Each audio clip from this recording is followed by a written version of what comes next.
St Andrews, West Sands, September 2001. Today, as we flew the kites, the sand spinning off in ribbons along the beach, and that gasoline smell from the lookers gusting across the Gulf links. The tide far out and quail grey in the distance. People jogging or stopping to watch as the warplanes cambered and turned in the morning light. Today, with the news in my mind and the muffled dread of what may come, I knelt down in the sand with Lucas, gathering shells and pebbles. You're getting sand all finding evidence of life in all this driftwood. Snail shells, shreds of razor fish, smudges of weed and flesh on tide-worn stone. At times, I think what makes us who we are is neither kinship nor our given states, but something lost between the world we own and what we dream about behind the names. On days like this, our lines raised in the wind, our bodies fixed and anchored to the shore. And though we are confined by property, what tethers us to gravity and light has most to do with distance and the shapes we find in water.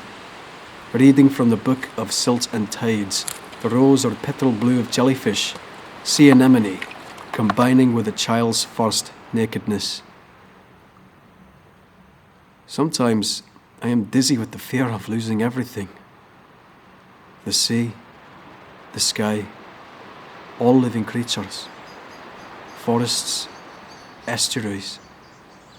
We trade so much to know the virtual, we scarcely register the drift and tug of other bodies, scarcely apprehend the moment as it happens, shifts of light and weather, and the quiet, local forms of history.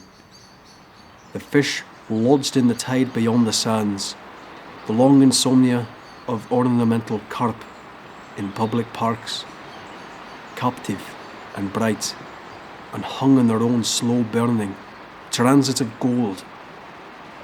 Jam jars of spawn and sticklebacks, or goldfish carried home from fairgrounds to the home of radio.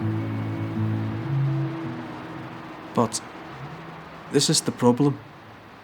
How to be alive in all this gazed upon and cherished world and do no harm.